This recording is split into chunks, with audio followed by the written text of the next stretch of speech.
여러분, 우리에게 쾌락이 아니라 행복한 삶을 추구하는 제1 원리가 주어졌어요. 5장에서 어떤 것이냐면 아내의 사랑, 가정에 집중하는 것이었습니다. 그래서 음녀의 입술에서 떨어지는 꿀과 음녀의 그 입의 매끄러움을 피하고 하나님 입에서 나오는 말씀을 듣고 기억하는 것이 중요하다. 그래서 우리에게 하나님의 입에 주의할 거냐, 집중할 거냐, 그 다음에 음녀의 입에 집중할 거냐, 우리에게 선택을 그렇게 하라고 말씀하시면서 지혜로운 자는 하나님의 입에서 나오는 말씀으로 음녀의 유혹을 물리침으로 말미암아 행복한 가정, 아내만 사랑함으로 인생의 최고의 존귀, 영화, 장수의 복을 누리게 될 것이다. 이렇게 말씀하셨습니다.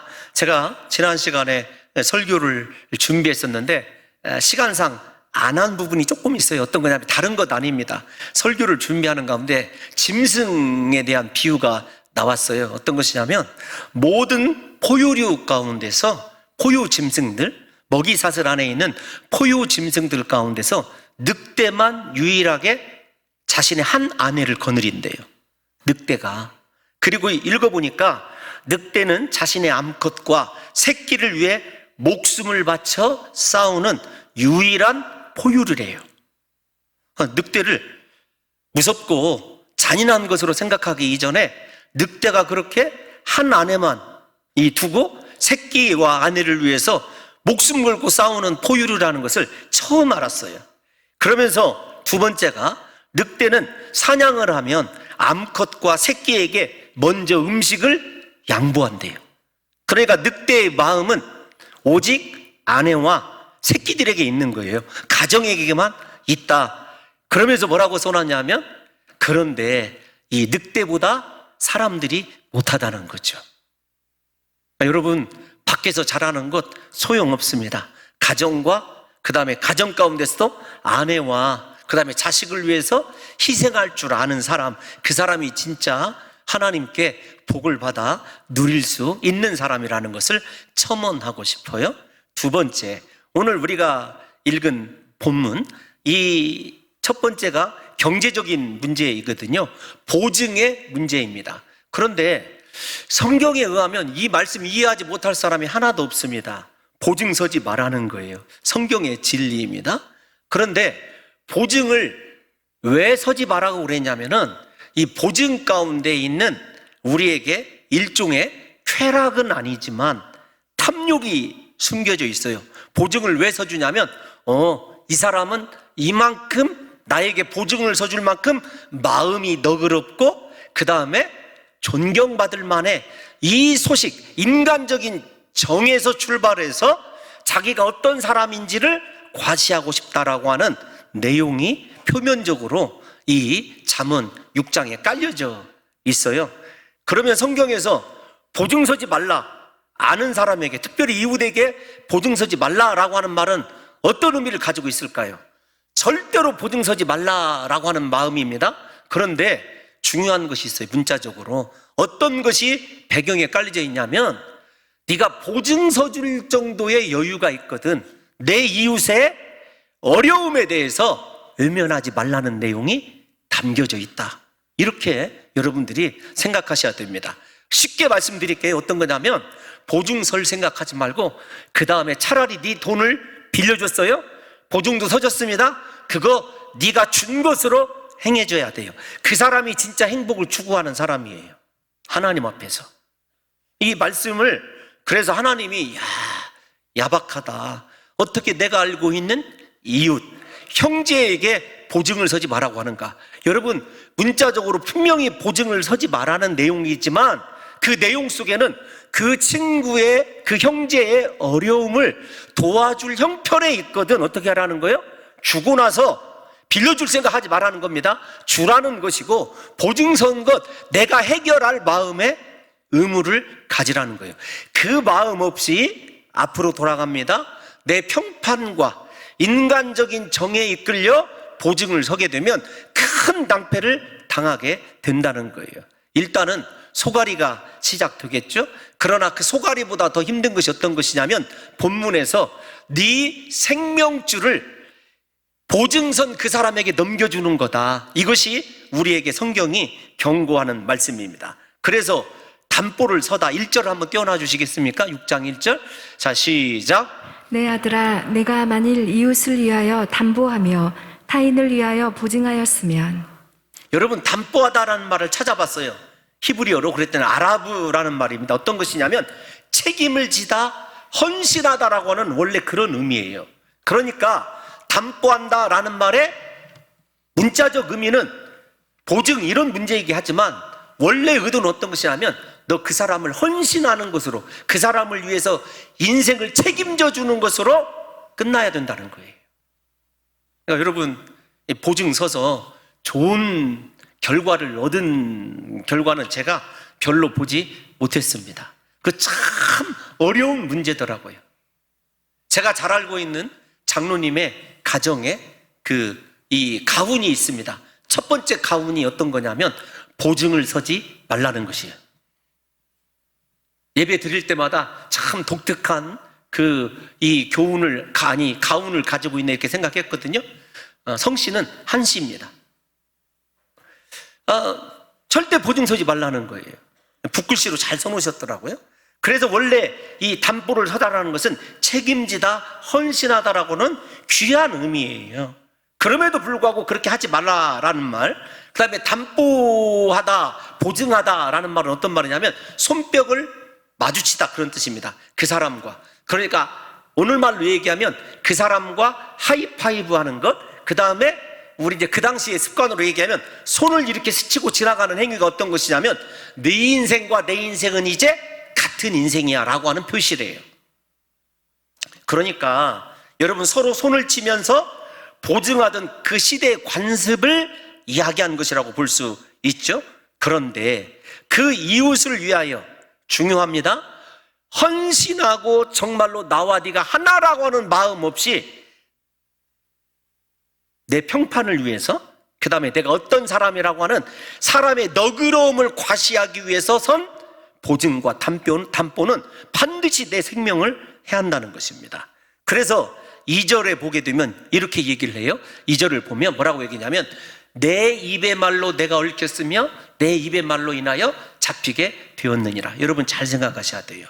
우리가 5장에서 행복을 추구하라 탐욕이 아니라 그랬을 때 제가 서론에서 다시 이 음녀의 입술과 5장 7절에 나오는 하나님의 입에서 나오는 말을 다시 한번 꺼낸 이유가 있습니다. 그러니까 두 번째 원칙이에요. 음녀에게 빠지지 않는 것. 두 번째, 보증을 서지 않는 것인데 왜 그러냐면 보증도 입에 관련된 거예요. 내 입의 말로 어떻게 됐어요? 얽혔다라는 말은 올무에 새가 그물에 걸린 것을 이야기하고요, 잡히게 되었다라고 하는 것은 함정에 빠진 짐승을 이야기하는 겁니다. 그러니까 두 번 얽히고 잡히게 되었다라는 말은 절대로 빠져나갈 수 없는 상황이 되었다는 거예요. 무슨 말입니까? 네 힘으로는 절대로 못 빠져나간다는 거예요. 빠져나갈 수 있는 유일한 길은 어떤 거죠? 우리 지점장님께서 잘 아시다시피 그 사람이 보증선, 내가 보증을 서준 그 사람이 빚을 갚는 길밖에 없어요. 그러니까 내 생명과 내 재산이 누구에게 걸려져 버렸냐면 내 의지와 나에게 걸려있는 것이 아니라 그 사람에게 넘어가 버렸다는 거예요. 나는 아무런 결정할 권리가 없습니다. 이제부터는 해결할 기미가 없는 거죠. 아니, 사실은 해결할 기미가 있죠. 어떤 거냐면 보증선 그 빚을 내가 갚아주지 않는 한 절대로 빠져나올 수 없다는 거예요. 그러니까 다시 정리를 해드립니다. 순수하게 이웃을 사랑해서 그 사람을 구원하고자 하는 보증을 설 요량이 있으면 네 것을 주고 구원해야 된다는 말이에요. 그렇지 않으면 네 평판 때문이라고 한다면, 혹은 이기적인 욕심 때문이라고 한다면 너 입으로 한 말 때문에 네 생명이 절대로 빠져나올 수 없는 상황에 놓이게 된다는 것입니다. 그래서 잠언 기자는 연민으로 혹은 내 평판 때문에, 인간적인 정 때문에 보증을 섰거든 속히 그 올가미에서 벗어나야 된다라고 이야기하고 있어요. 3절 말씀 한번 보겠습니다. 3절을 시작. 내 아들아, 내가 내 이웃의 손에 빠졌은즉 이같이 하라. 너는 곧 가서 겸손히 내 이웃에게 간구하여 스스로 구원하되. 여러분 어떻게 해야 돼요? 이웃에게 가서 스스로 간구해야 돼요. 4절까지 한번 읽어보겠습니다. 4절 한번 보면 시작. 내 눈을 잠들게 하지 말며 눈꺼풀을 감기게 하지 말고. 여러분 저 정도로 노력을 해야 되라는 거예요. 그러니까 무슨 말입니까? 내 눈을 잠들게 하지 말며 눈꺼풀을 감기게 하지 말아라 하늘 소리 찬양돼요? 여러분 왜 그러해요? 밤새 잠을 자지 않고라도 가서 간청해야 된다는 거예요. 그런데 3절을 보면 히트라페스라고 하는 중요한 히브리어가 쓰여져 있어요. 어떤 것이냐면 힘을 다해야 된다. 두 번째로는 자신의 힘이 탈진하도록 노력하고 애써야 된다. 그것이 간구하다란 말입니다. 얼마나 보증이 무서운 것인지를 알라는 말입니다. 그리고 또 하나 우리가 생각해야 되는 것이 어떤 것이냐면 우리가 곧 가서 겸손히 내 이웃에게 간구하여라고 하는 말 속에 우리에게 중요한 것이 있어요. 어떤 것이냐면 폭풍처럼 몰아쳐라, 압박하라, 그런 뜻입니다. 빨리 이 문제 해결해 달라고 간청하라는 거죠. 보증의 무서운 함정과 올무에서 벗어날 때까지 잠을 자서도 안 되고 심지어는 졸아서도 안 된다는 것입니다. 그만큼 상황의 심각함을 알라는 거예요. 보증을 서주는 순간에 그만큼 어렵다라는 것을 인식하라는 것입니다. 이 잠언 기자는 그러면 짐승이 사냥꾼의 손에서 벗어나는 것 같이 자신을 구원하라고 한 번 더 권면을 합니다. 그러니까 3절과 4절은 우리 인간의 비유예요. 너 졸지도 말고 잠을 자지도 말고 그 문제 해결하라는 거예요. 5절을 비유로 이렇게 얘기를 했어요. 5절 짐승의 시작. 노루가 사냥꾼의 손에서 벗어나는 것 같이 새가 그물 치는 자의 손에서 벗어나는 것 같이 스스로 구원하라. 여러분 생각해 보십시다. 노루가 사냥꾼의 손에서 벗어나는 일이 쉬울까요? 새가 그물 치는 자의 손에서 벗어나는 것이 쉬울까요? 쉽지 않아요.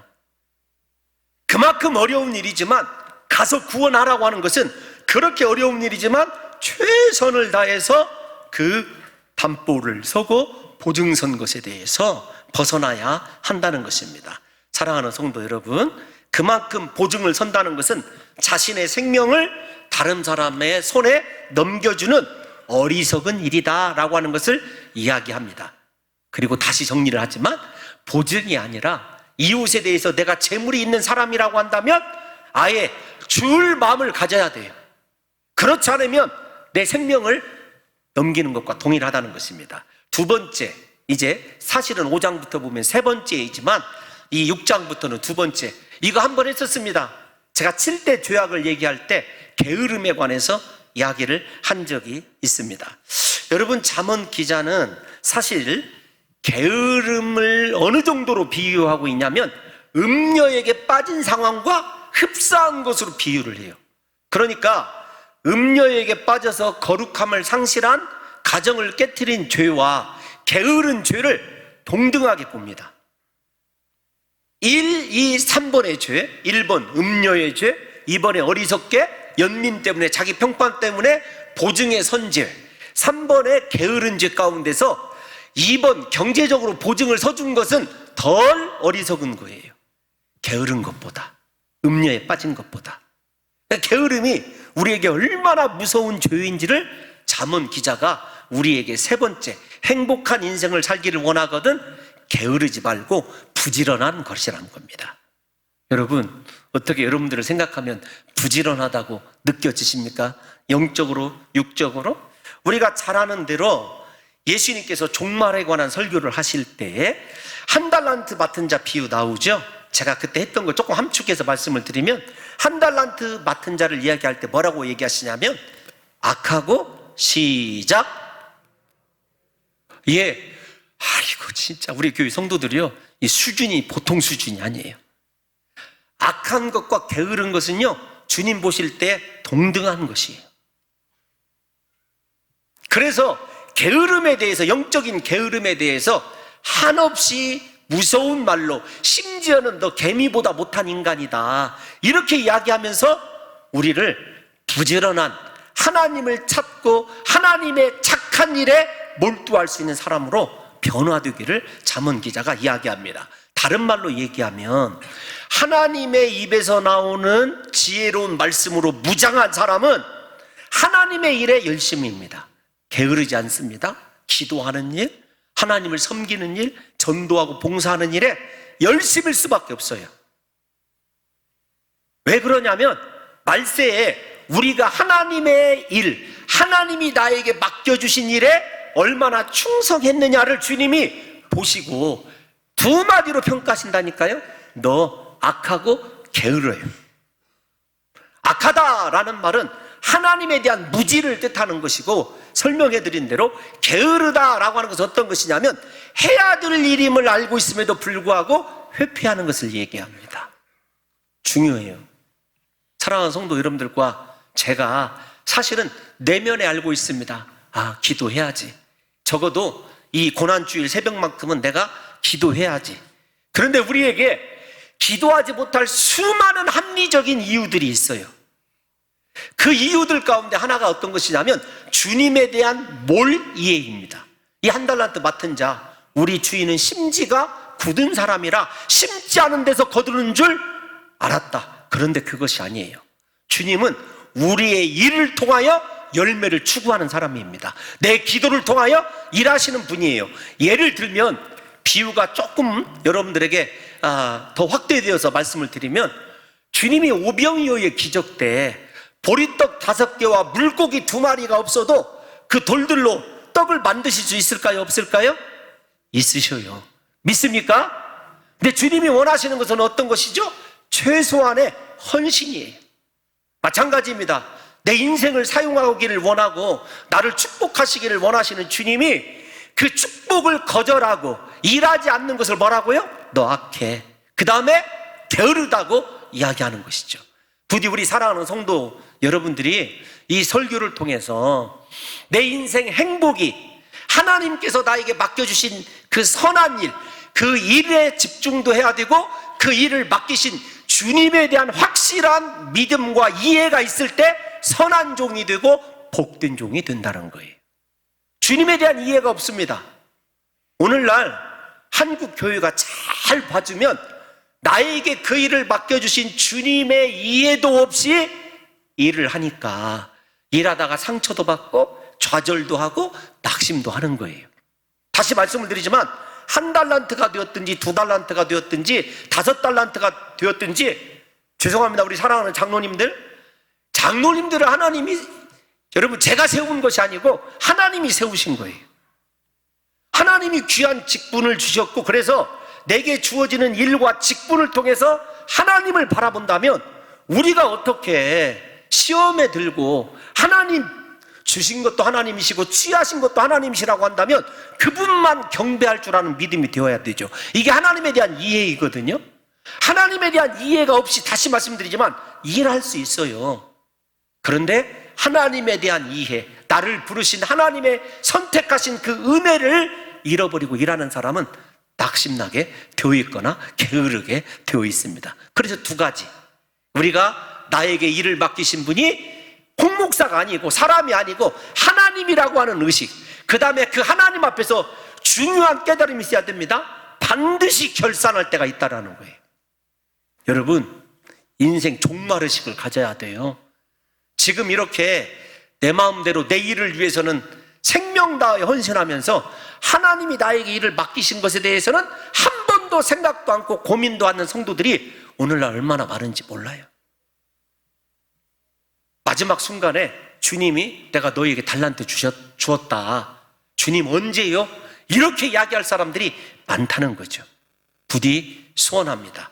하나님 일에 게으르지 않았으면 좋겠어요.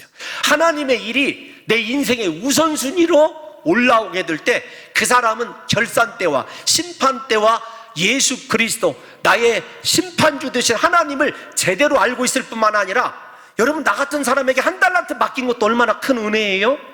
그래서 겸손한 사람만이 일할 수 있어요. 아니, 나 같은 자에게 이런 귀한 일을 주시다니. 그러니까 여러분, 제가 늘 말씀드리지만 여기서 강단에서 말씀을 전하는 일이나 화장실 청소하는 일이나 교회 돌보는 일이나 다 성직이에요. 왜요? 왜 성직입니까? 하나님이 맡기신 일이기 때문에. 그 맡겨주신 그 일을 통해서 하나님을 볼 수 있으면 그것이 얼마나 큰 은혜인지 몰라요. 여러분들에게 진짜 목사로서 언제가 행복했느냐 이렇게 물어보신다면 저는 정말로 그런 경험할 때가 있었어요. 설교 시간에 여러 번 제가 말씀을 드린 것 같아서 어느 때냐면 제가 부임해가지고 우리 교회에 명품 화장실이 있었어요. 약 40년 동안 한 번도 퍼내지 않은 화장실. 벽은 다 깨져 있어요. 특히 남자 화장실 지금도 생생해요. 겨울이면 찬바람이 얼마나 쌩쌩 들어오는지 몰라요. 그런데 그곳을 청소할 때 나 같은 것을 하나님이 이렇게 사용하시다니. 이 두 번째, 교육관에서 살 때 주일날 지나고 가면 막 아이들도 많이 몰려오고 그때 교사들 피곤하니까 막 그냥 가거든요. 근데 제가 이제 지금의 유치부실 앞에 있는 화장실을 이제 제가 씻고 이제 거기서 써야 돼요. 그러면 별의별 것이 다 있어요. 어느 때가 제일로 행복했냐면 제가 누구라고는 얘기할 수 없지만 성씨까지는 얘기할 수 있어요. 최씨 성을 쓰시는 분이신데 지금도 우리 교회 나오셔요. 지나가다가 그냥 지나간 것이 아닙니다. 이만큼 됐어요. 무엇이? 어나더 지저스가. 그래가지고 와가지고 이제 2층 유치부실 앞에서 막 소리를 지르면서 누가 나를 어떻게 했다고 막 이야기를 하시다가 그만 온통 앞에다가 다 쏟아놓은 거예요. 그래서 제가 그분이 저녁에 무엇을 드셨는지를 한눈에 알아보도록, 목사로 하여금 속을 알아보도록 그렇게 해주신 성도가 있어요. 보니까 국수도 있고 여러 가지가 있더라고요. 그런데 그것을 제가 이렇게 손으로 다 이렇게 한번 담아낸 적이 있었거든요. 그런데 그때 더럽다는 생각이 아니라 행복하다는 생각이 들더라고요. 만약에 여러분들에게 지금의 제 모습만 보고 어떻게 보면은 참 이렇게 겉에 서 있는 좋은 옷 입고 좋은 넥타이 매고 여러분 이렇게 서 있는 이 모습만 바라본다면 여러분 오해예요. 그런데 지금 생각할 때도 그때가 참 행복했어요. 지하실에서부터 6층까지 혼자 청소하고 불 끄고 거미줄 털고 유치부 아이들 우리 어린아이들의 기저귀 그대로 놓고 간 거 다 바로 주일 밤이면 쓰레기통에다 담을 때 그때가 그렇게 행복했어요. 여러분들에게 가식인 것 같습니까? 아니더라고요. 지금 상황에서는 제가 거의 일을 할 필요가 없죠. 오히려 제가 말씀 연구에 더 집중할 수 있으니까 감사한데요.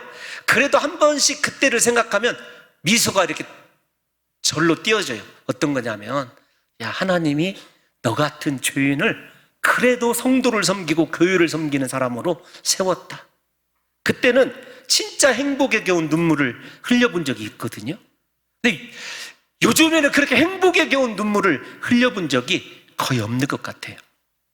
사랑하는 성도 여러분, 일 자체를 보는 것이 아니라 나를 구원하시고 나에게 이런 일조차도 맡기신 예수 그리스도를 생각해 보면 정말로 인생에 택함 받았다라고 하는 그것에서 나오는 행복감이 얼마나 마음속에서 요동치는지 몰라요.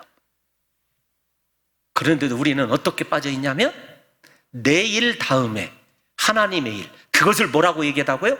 악하고 게으른 거예요. 여러분, 우리가 이 신원화 교수의 제가 게으름을 악으로 얘기했을 때 이렇게 이야기를 했습니다. 어떤 거냐면은 우리 한 번만 읽어보죠. 핑계대기가 1번이에요. 게으른 이유가 핑계대는 것. 잠언 우리 한번 기록되어 있나요? 22장 13절 한번 읽어볼까요? 잠언 22장 13절 혹시 기록을 안 되어 있으면 제가 시작. 게으른 자는 말하기를 사자가 밖에 있은즉 내가 나가면 거리에서 찢기겠다 하느니라. 아멘. 사자는 보기 드문 동물이에요. 유대에서 보기 드문 일이 일어날 거라는 것 때문에 하나님의 일을 하지 않는다는 것입니다. 사랑하는 성도 여러분, 제가 오늘 새가족 시간에 이런 이야기를 해드린 적이 있어요. 옛날에 CCC 고 김준곤 대표가 모 일간지에 칼럼을 쓴 적이 있어요. 그런데 그 칼럼의 내용이 어떤 것이냐면, 마귀들이 어떻게 하면 저 교회를 깨뜨릴 수 있을까? 그러니까 이 마귀들이 여러 의견을 내놓습니다. 열심히 일하는 사람에게 질병을 주면 그 교회 깨뜨릴 것 같습니다. 제가 가서 질병을 주겠습니다. 두 번째로는 그 사람 지금 사업 잘 나가고 있는데 사업 실패케 하면 낙심하고 무너질 것입니다. 또 한 사람에게는 사람의 관계를 깨뜨리게 하겠습니다. 마귀들이 여러 이야기를 합니다. 마귀 대장이 이렇게 이야기를 해요. 어떻게 얘기를 하냐면, 야, 믿음이 좋은 사람들은 질병에 걸리거든 천국을 바라보면서 죽을 각오하고 오히려 더 기도해. 사업이 무너진 믿음이 좋은 사람은 이것도 하나님의 뜻으로 알고 감사하면서 오히려 하나님이 다음 복 주실 때까지 기다려. 세 번째, 사람의 관계가 깨진 사람은 나의 부족함을 깨닫고 오히려 하나님 앞에 눈물로 그 사람, 나 같으면 원수로 삼을 그 사람을 위해서 축복해 줘. 그럼 어떻게 해야 됩니까? 그들에게는 내일이란 말만 들려줘. 열심을 오늘 내야지? 내일에도 괜찮아. 열심히 충성해야지? 내일에도 괜찮아. 그래서 그 칼럼 제목이 무엇이냐면 내일 마귀예요. 내일에도 된다는 거예요. 여러분, 게으른 사람의 특징이 어떤 것인 줄 아십니까? 내일로 미루는 거예요. 합리적인 핑계를 댈 뿐만 아니라 내일로 미루는 것입니다.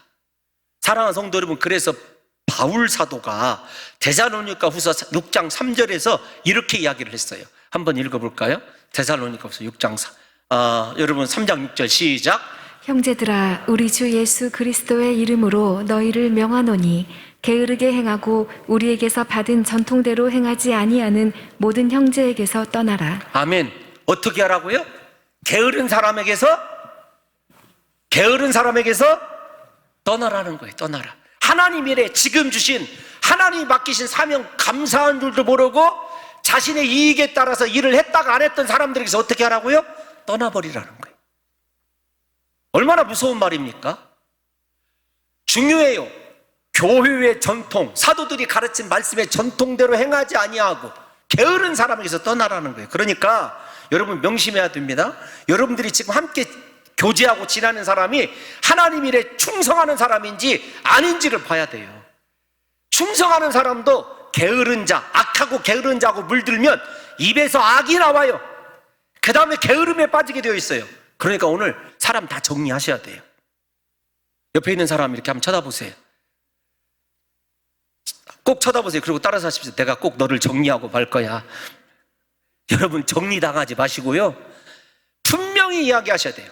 악하고 게으른 것, 하나님이 그토록 싫어하신다는 것을 명심하셔야 된다는 것입니다. 이제 잠언 기자는 게으른 자를 책망하면서 개미에게서 배우라 이렇게 얘기를 하죠.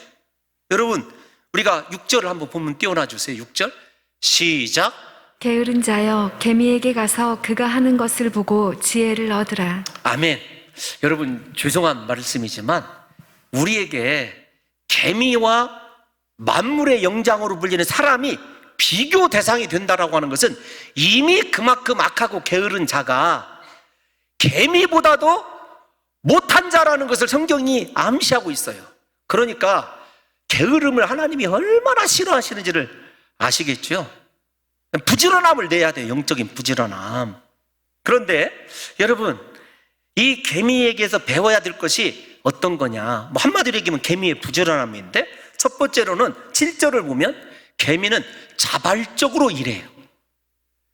시키는 사람 없습니다. 사람이 보든지 안 보든지가 문제가 아니에요. 앞에서 뭐라고 말씀드렸죠?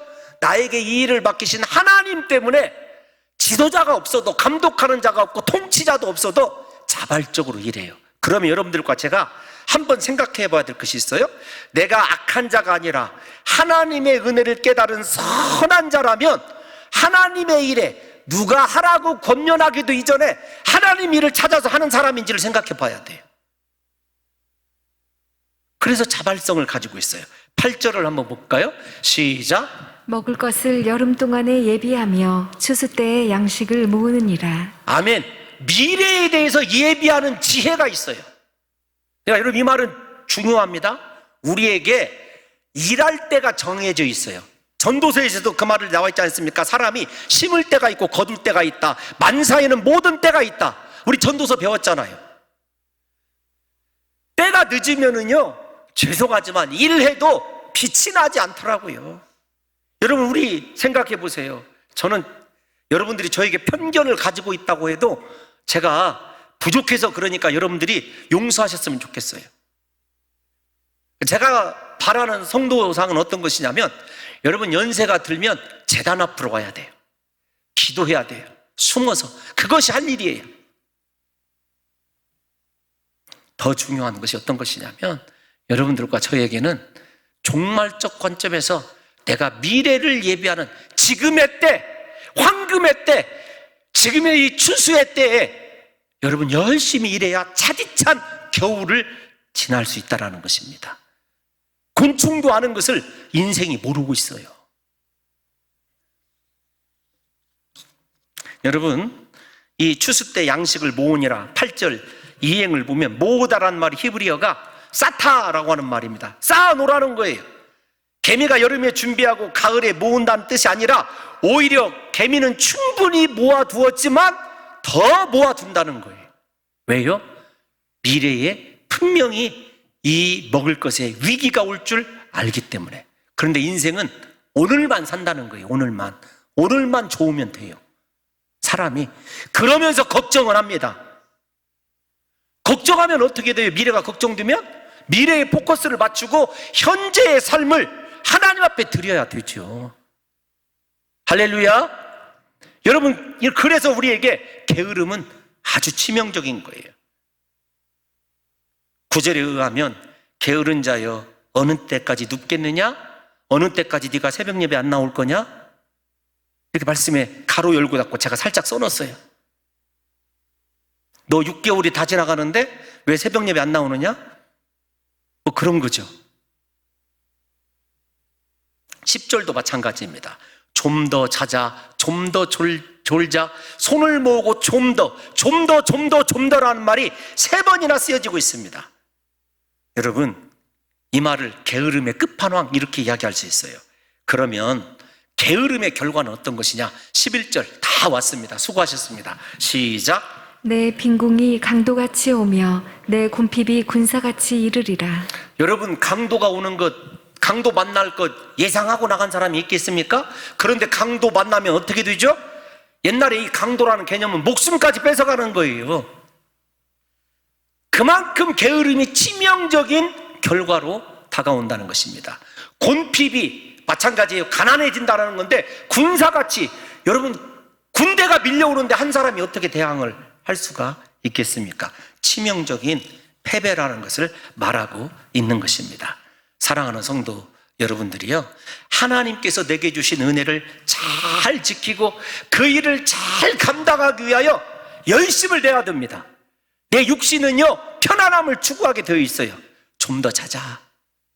새벽 예배는 내일부터, 내일 마귀가, 전도는 다음부터. 여러분, 이런 마귀를 이기고 진짜 우리 사랑하는 성도 여러분들과 제가 하나님이 주신 그 사명 잘 감당해서 행복한 인생을 사는 법, 부지런함이 있습니다. 신앙생활 누가 잘하느냐? 부지런한 사람이 잘해요. 사명도 자발적으로 잘 감당하셔서 부디 우리 사랑하는 동동중앙교회 성도들이 때를 놓치지 않는 성도들이 되었으면 좋겠어요. 때 놓치지 않고 지금 충성하는 것이 가장 아름다운 거예요. 생각해 보세요. 지금 이제 막 우리 학생들, 청년들 막 일하는 거 보면은요, 제가 소중해 보여요. 아니, 제가 소중하다는 게 아니라 그들이 참 소중해 보여요. 하나님이 얼마나 이뻐하시겠습니까? 인생에 겨울이 오기 전에 여러분 부지런히 하나님이 맡기신 그 일 잘 감당하셔서 나중에 하나님 앞에 착하고 충성된 종이라고 인정받으시기를 예수님의 이름으로 축원합니다.